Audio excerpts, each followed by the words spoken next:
ठीक आहे मित्रांनो, तर मग आता आपण एस एच एमच्या किंवा या ऑसिलेशन चॅप्टरच्या कोअर पार्टमध्ये शिकलो. आता आपला चॅप्टर खऱ्या अर्थानं चालू होईल. तुम्हाला आता थोडंसं ऑसिलेशन या चॅप्टरमध्ये ना नेहमीसाठी एक्झाम्पल कन्सिडर करावं लागेल. कोणतं एक्झाम्पल कन्सिडर करावं लागेल? ठीक आहे, की एखादा पार्टिकल त्याच्या मेन पोझिशनपासून टू म्हणजे दूर, फ्रो टू फ्रो टू फ्रो असा जातो. क्लिअर आहे? मी वारंवार टू अँड फ्रो असं म्हणतोय. त्याचं कारण हे आहे की या चॅप्टरमध्ये आपल्याला एस एच एमच बघायचं. बघा मी इथे लिहिलं आहे, आपल्या चॅप्टरचं नाव आहे ऑसिलेशन. पण ऑसिलेशनमध्ये आपल्याला कम्प्लीट ऑसिलेशन नाही आहे. आपल्याला ऑसिलेशनमध्ये फक्त लिनियर एस एच एम आणि अँग्युलर एस एच एम म्हणजे बेसिकली एस एच एम यालाच बघायचं आहे. लक्षात येते का तुम्हाला? आम्ही चॅप्टरमध्ये काय शिकणार आहोत, चॅप्टरचं सिलेबस काय आहे हे आम्हाला व्यवस्थित लक्षात असलं पाहिजे किंवा आम्हाला आधीच माहिती असलं पाहिजे ना. ऑसिलेशनची एक स्पेशल केस आहे एस एच एम. म्हणजे मी इंट्रोडक्शनमध्ये सांगितलं होतं बघा, ऑसिलेशन ठीक आहे आणि ऑसिलेशन न करणारे सुद्धा. क्लिअर आहे का तुम्हाला? ऑसिलेशनची एक स्पेशल केस आहे एस एच एम, त्याचाच आपल्याला अभ्यास करायचा आहे. मग ते लिनियरच्या फॉर्ममध्ये आणि अँग्युलरच्या फॉर्ममध्ये. मला वाटतं की आता आपलं काय या चॅप्टरमध्ये आम्हाला बघायचं आहे ते क्लिअर असलं पाहिजे. हां, मग जसं मी तुम्हाला रोटेशनल मोशनमध्ये सांगितलं होतं की तुम्हाला काय पूर्ण चॅप्टरमध्ये तुम्हाला काय इमॅजिन करायचं आहे की एक रिजिड बॉडी आहे आणि ती एका ॲक्सिसच्या अबाउटशी रोटेट करते. हे पूर्ण चॅप्टरला आपल्या डोळ्यासमोर ते इमॅजिनेशन किंवा ते एक्झाम्पल आपण आणलं होतं आणि मग रोटेशनल मोशनचा अभ्यास केला होता. सर्क्युलर मोशनच्या वेळेस आहे तसं आता ऑसिलेशनच्या वेळेस या चॅप्टरला स्टार्ट करताना तुमच्या डोळ्यासमोर कोणतं एक्झाम्पल असलं पाहिजे? तुमच्या डोळ्यासमोर एक्झाम्पल असलं पाहिजे की एक पार्टिकल आहे, त्याचा मास एम आहे आणि तो त्याच्या जागेवरनं मेन पोझिशनवर ना त्याच्या जागेवरनं म्हणजे मेन पोझिशनवरनं टू अँड फ्रो होतो. हे एक्झाम्पल आता इथून समोर चॅप्टर संपेपर्यंत तुमच्या डोळ्यासमोर असलं पाहिजे. ठीक आहे, तर आता मग मी आपल्या चॅप्टरचा फ्लो सांगतो. आपण याला लिनियर एस एच एम म्हटलं होतं. F is equal to minus k x हे प्रूव्ह केलं. ठीक आहे, ही इक्वेशन कशाच आहे? एस एच एमचं आहे ना, लिनियर एस एच एमचं आहे. क्लिअर? त्याच्यानंतर मग आपण डिफरन्शियल इक्वेशन पण प्रूव्ह केलं होतं. हे कशाचं इक्वेशन आहे? Differential equation of S H M हे प्रूव्ह केलं होतं आपण लास्ट लेक्चरमध्ये. यानंतर काय काय करायचं आहे सर आम्हाला? ठीक आहे, हा फ्लो आहे बघा. या इक्वेशनवरनंच हे इक्वेशन मिळते, या इक्वेशनवरनंच ॲक्सेलरेशन मिळते, ॲक्सेलरेशनच्या इक्वेशनवरनं नेक्स्ट वेलॉसिटी मिळत असते त्या पार्टिकलची जो एस एच एम करतो. मग वेलॉसिटी मिळाल्यानंतर त्या पार्टिकलचं डिस्प्लेसमेंट पण मिळत असते. डिस्प्लेसमेंट मिळत असतं म्हणजे त्याचं इक्वेशन त्याचं डेरिव्हेशन मिळतं आपल्याला. क्लिअर आहे का? तुम्ही अजून एक गोष्ट लक्षात घ्या. आता मी ज्यावेळेस तुम्हाला म्हणतोय की या चॅप्टरमध्ये ना आम्हाला काय कन्सिडर करायचं आहे की पार्टिकल त्याच्या मेन पोझिशनपासून टू अँड फ्रो होणार आहे. मग मला तुम्ही एक जरा सांगा बरं की मेन पोझिशनपासून ज्यावेळेस तो इकडे एक्स्ट्रीमला चालला त्याच्या पाथमध्ये इथून एक्स्ट्रीमला त्याच्या पाथमध्ये ॲट एव्हरी पॉईंट सगळेच्या सगळे व्हेरिएबल्स सगळेच्या सगळे टर्म्स किंवा पॅरामीटर्स मोशनचे हे व्हेरिएबल आहे. ठीक आहे, थोडंसं इमॅजिन करावं लागेल. मी इथं काढून दाखवतो तुम्हाला. ठीक आहे, मला सांगा हा पार्टिकल इथून असा या साईडला गेला. ठीक आहे, इथे मेन पोझिशन आहे त्याची. ठीक आहे, इथून एक्स्ट्रीम पोझिशनला गेला, परत या साईडला सुद्धा एक्स्ट्रीम पोझिशनला गेला. मी म्हणतोय की during this path at every point force कसा आहे सर? फोर्स व्हेरिएबल आहे, व्हेरिएबल.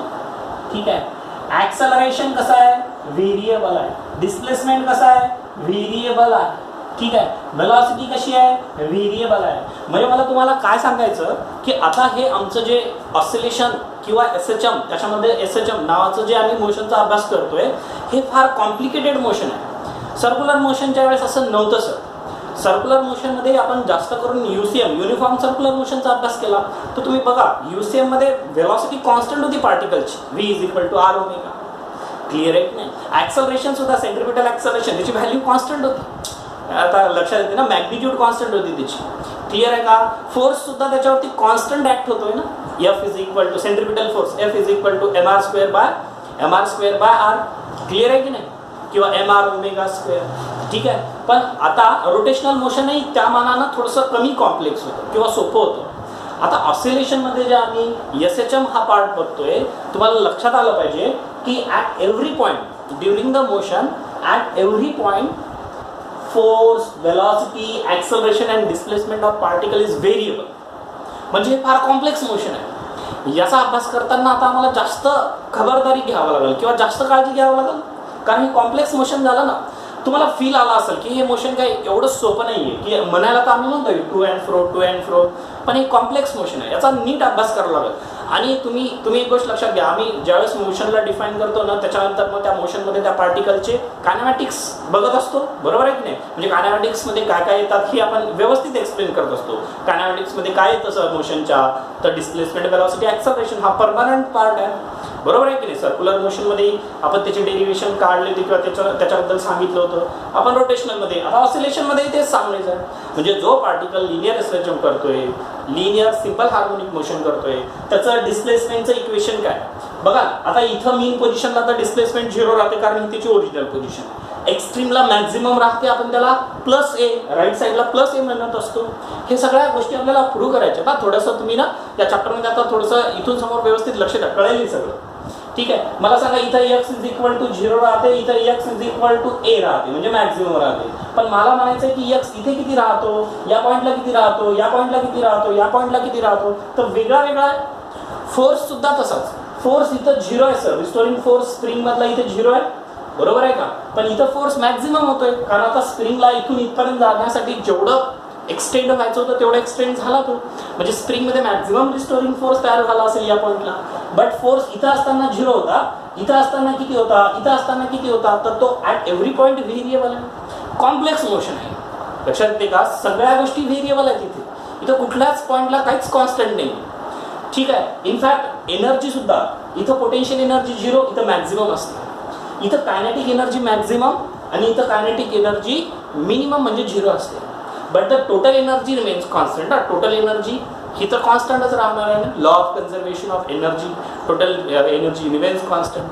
क्लिअर आहे का. हे थोडंसं ना व्यवस्थित लक्षात घ्या. माझी जर स्पीड जास्त वाटत असेल तर पॉज करून ऐका. क्लिअर आहे ना, पॉज करून ऐका. हे जे मी सांगतोय हे जरा लक्षात द्या. हे टेक्स्टबुकमध्ये असं डायरेक्टली दिलेलं नसतं. मग आता तुम्हाला कळालं असेल की आता आपल्याला नेक्स्ट पार्ट काय बघायचा आहे. ह्या गोष्टी तर बघितल्या ना सर आपण, f is equal to minus of kx हे बघितलं आपण. त्याच्यानंतर हे डिफरन्शियल इक्वेशन पण प्रूव्ह केलं. आता आपल्याला काय करायचं आहे, आता आपल्याला ना नेक्स्ट पॉईंट आपला, मला वाटते फिफ्थ किंवा 6th पॉईंट असेल, त्याच्यामध्ये काय सांगितलं होतं आपण. पॉईंट काय तो इंडेक्सनुसार की acceleration, velocity and displacement of SHM, बरोबर आहे ना. नेक्स्ट पॉईंट आपला कोणता आहे, acceleration, velocity and displacement of SHM. म्हणजे जो पार्टिकल किंवा जी बॉडी एसएचएम करते त्याच्या वेलॉसिटीचं इक्वेशन काय, त्याचं ॲक्सलरेशनचं इक्वेशन काय, त्याच्या डिस्प्लेसमेंटचं इक्वेशन काय. इक्वेशन सांगायचं आहे ना. व्हेरिएबल असल्यानंतर आम्हाला फॉर्म्युला सांगावा लागतो. मग त्या फॉर्म्युल्यामध्ये तो कुठल्याही पॉईंटला आपण सांगता आलं पाहिजे आपल्याला. कुठल्याही व्हॅल्यू दिली मी कुठल्याही पॉईंटचं त्याचं displacement, at that point displacement, at that point velocity and at that point acceleration हे सांगता आलं पाहिजे आपल्याला. सो तुम्हाला लक्षात येते का. आता आपल्याला ॲक्सलरेशन काढायचं त्या पार्टिकलचं जो एसएचएम करतो. आता आपल्याला वेलॉसिटी काढायची आहे at every point during the motion. At every point during the motion की त्या पार्टिकलकडे वेलॉसिटीचं काय इक्वेशन आहे, त्या पार्टिकलकडे डिस्प्लेसमेंटचं काय इक्वेशन आहे. क्लिअर. म्हणजे आता आपल्याला ॲक्सलरेशन, वेलॉसिटी, डिस्प्लेसमेंट यांचे इक्वेशन्स काढायचे आहेत. आणि हाच आपला नेक्स्ट पॉईंट म्हणजे मला वाटतं 5th पॉईंट असायला पाहिजे. क्लिअर आहे का. चला मी हेडिंग टाकतोय 5th पॉईंट. हे नंबर थोडासा मागे पुढे होत असेल तर जरा इंडेक्समध्ये बघून घ्या. Acceleration, velocity and displacement of SHM हा आपला नेक्स्ट पॉईंट आहे. क्लिअर आहे. म्हणजे आपल्याला याचं इक्वेशन काढायचं आहे. मी आता जे इथं जी अशी फ्लो चार्ट काढला होता ना त्याला जरा लिहून घ्या व्यवस्थित. कारण त्याच्यात मला तुम्हाला सांगायचं आहे की फोर्सवरनं डिफरन्शियल इक्वेशन मिळतं, डिफरन्शियल इक्वेशनवरनंच ॲक्सलरेशन मिळतं, ॲक्सलरेशनच्या इक्वेशनवरनंच वेलॉसिटी मिळते, वेलॉसिटीच्या इक्वेशनवरनं डिस्प्लेसमेंट मिळते. मग मला सांगा हे इक्वेशन काढताना मला ॲक्सलरेशन, वेलॉसिटी आणि डिस्प्लेसमेंटच्या व्हॅल्यूज काढायच्या आहेत. मग ॲक्सलरेशन कशावरनं मिळते सांगितलं मी, डिफरन्शियल इक्वेशनवरनं. काय sir differential equation, d2x by dt square is plus k by m into x is equal to 0. या टर्मला इकडे ट्रान्सफर करा, काय होईल हे. ठीक आहे. आणि या d ला सुद्धा सेपरेट करा. d by dt in bracket dx by dt. ठीक आहे ना. dx by dt is equal to minus k by m into x असं होईल. ठीक आहे, असं होईल. मग आता याचा अर्थ काय असतो सर? याचा अर्थ असतो velocity, rate of change of displacement with respect to time is called as velocity. म्हणजे याच्या ठिकाणी इथं मी काय लिहू शकतो? v divided by dt is equal to minus k by m into x. आता हे टर्म काय दाखवते सर आम्हाला? Rate of change of velocity with respect to time. म्हणजे हे ऍक्सेलरेशन असायला पाहिजे. Acceleration is equal to minus k by m into x. बघा हे आपल्याला ऍक्सेलरेशनचं इक्वेशन मिळालं. ठीक आहे, this is acceleration of particle which is performing SHM, acceleration in SHM. जो पार्टिकल SHM करतोय त्याचा ऍक्सेलरेशनचं इक्वेशन हे आहे. ठीक आहे, आता जरा एक गोष्ट लक्षात घ्या. इथं ना एक वेगळा अजून याला वेगळ्या फॉर्म मध्ये लिहिलं. आपण त्याला ना वेगळ्या फॉर्म मध्ये लिहूयात, पण थोडासा ना प्रॉब्लेम येतो त्या वेगळ्या फॉर्म मध्ये लिहायला की तो ओमेगा स्क्वेअर वगैरे कुठून आला असं मुलांना कन्फ्युज होते. मी एक ऍक्सेलरेशनचा ना फॉर्म्युला मांडतोय. कोणता बघा? a is equal to minus omega square x. हे कोणतं ऍक्सेलरेशन आहे? UCM मधलं ऍक्सेलरेशन आहे. जो पार्टिकल युनिफॉर्म सर्क्युलर मोशन करतोय त्याचा ऍक्सेलरेशनचा फॉर्म्युला आहे ना, a is equal to minus omega square x. ठीक आहे, बघा मग या दोन इक्वेशनला, इक्वेशन 1 आणि इक्वेशन 2 ला कम्पेअर करा बरं. ऑन कम्पेअरिंग इक्वेशन 1 अँड 2 आपल्याला काय लक्षात येईल की हा a आणि हा a म्हणजे हा रिस्टोरिंग ऍक्सेलरेशन आहे, हे सेंट्रिपिटल ऍक्सेलरेशन आहे. पण ठीक आहे, ऍक्सेलरेशन सेम a देअरफॉर हे इक्वल झाले. ठीक आहे, सॉरी इथं r असायला पाहिजे. एक्स्ट्रीमली सॉरी, इथं r असायला पाहिजे. a is equal to minus omega square r असायला पाहिजे. मला सांगा, हा r म्हणजे तिथं ओरिजिन पासूनचं डिस्टन्स असतं. हे x म्हणजे सुद्धा इथं ओरिजिन पासूनचा डिस्टन्स आहे. म्हणजे बेसिकली ना r आणि x एकच आहे, डिस्टन्स. ठीक आहे, डिस्टन्सच आहेत ते. हे तुम्हाला येणाऱ्या लेक्चर्समध्ये अजून व्यवस्थित क्लिअर होईल की हे r आणि x कसा काय इक्वल आहे. ठीक आहे, a च्या ठिकाणी तर a आहे, r च्या ठिकाणी मी म्हणतो x. ठीक आहे, इथला r आणि इथला x हे सेम आहे. मग मला सांगा, मायनसच्या ठिकाणी मायनस आहे म्हणजे ओमेगा स्क्वेअरच्या इक्वल काय आलं सर? k बाय m आलं. ठीक आहे, म्हणजे ओमेगा स्क्वेअरच्या equal to k by m किंवा k बाय m च्या ठिकाणी ओमेगा स्क्वेअर लिहू शकतो. Put in equation 1. या इक्वेशन 1 मध्ये याला पुट करा बरं. काय इक्वेशन मिळतं बघा आता तुम्हाला. a is equal to minus जशाला तसं omega square into x. This is equation of particle which is performing linear simple harmonic motion. जो पार्टिकल लिनियर सिंपल हार्मोनिक मोशन करतोय त्याच्या ऍक्सेलरेशनचं इक्वेशन हे आहे. म्हणजे तुम्हाला जर डिस्प्लेसमेंटची व्हॅल्यू माहिती आहे तर या पॉइंट पासून कुठल्या पण पॉइंटची तुम्ही ऍक्सेलरेशन सांगू शकता. क्लिअर आहे ना? या पॉइंट ही मीन पोझिशन आहे त्या पार्टिकलची. मग जर तुम्हाला डिस्प्लेसमेंटची व्हॅल्यू त्या पॉइंटची माहिती असेल तर त्या पॉइंटच्या ठिकाणचं ऍक्सेलरेशन हे माहिती होतं. म्हणजे बघा ऍक्सेलरेशन पण व्हेरिएबल आहे ना, कारण एक्स पण व्हेरिएबल आहे. मी तुम्हाला म्हटलं होतं ऍक्सेलरेशन, वेलोसिटी, डिस्प्लेसमेंट तिन्ही व्हेरिएबल आहे लिनियर याच्यामध्ये. म्हणून तर आपल्याला त्यांचे इक्वेशन्स काढायचे. सो आता तुमच्याकडे ए चं इक्वेशन आलं म्हणजे acceleration of particle which is performing linear simple harmonic motion. याचं इक्वेशन आलं. हे इक्वेशन आहे एवढंच दिलेलं आहे आम्हाला. आता याच्यानंतर काय करायचं? आपल्याला वेलोसिटी आणि डिस्प्लेसमेंटचे इक्वेशन काढायचं आहे. पण त्याच्या आधी हे जरा नोट डाऊन करून घ्या. मी याला मिटवतोय. ठीक आहे, आता मला जरा सांगा, हे हा वाला पार्टिकल आहे आपला जो लिनियर सिंपल हार्मोनिक मोशन करतोय. हा इकडच्या डायरेक्शनला चालला, त्याच्यानंतर ही मीन पोझिशन ही पॉझिटिव्ह डायरेक्शन असते, ही निगेटिव्ह डायरेक्शन असते. याला आपण राईट एक्स्ट्रीम म्हणतो, याला आपण लेफ्ट एक्स्ट्रीम असं म्हणतो. म्हणजे या पॉईंट पासून लेफ्टला एक्स्ट्रीमला चालला ना तो, म्हणून लेफ्ट एक्स्ट्रीम. या पॉईंट ठीक आहे, राईट एक्स्ट्रीमला हे माहिती आहे आम्हाला. इथं x is equal to plus A असते, इथं x is equal to minus of A असते. ए का बरं सर? मॅक्झिमम आहे ना, इथून मॅक्झिमम डिस्प्लेसमेंट आहे ना पार्टिकलची, इथून maximum displacement. And maximum displacement is called as amplitude. त्याला अँप्लिट्यूड म्हणत असतो आपण. ठीक आहे, हे जरा लक्षात ठेवा. आणि इथं पार्टिकलची डिस्प्लेसमेंट किती आहे सर? ओरिजिनल पोझिशनला तर 0च आहे. मग मला सांगा, जर x ची व्हॅल्यू 0 तर यावेळेसच्या ऍक्सेलरेशनची व्हॅल्यू काय राहील? या इक्वेशन मध्ये x ची व्हॅल्यू ठेवा ना. या x च्या व्हॅल्यू या इक्वेशन मध्ये ठेवा, कारण ही इक्वेशन आपण प्रूव्ह केली. मग ऍक्सेलरेशन x ची व्हॅल्यू 0 आहे तर ऍक्सेलरेशन काय? Minus omega square into 0, therefore 0. आणि बघा मी तुम्हाला याच्या आधीच्या लेक्चर मध्ये सांगितलं होतं की मिड पोझिशनला ऍक्सेलरेशन 0 राहते. ठीक आहे ना?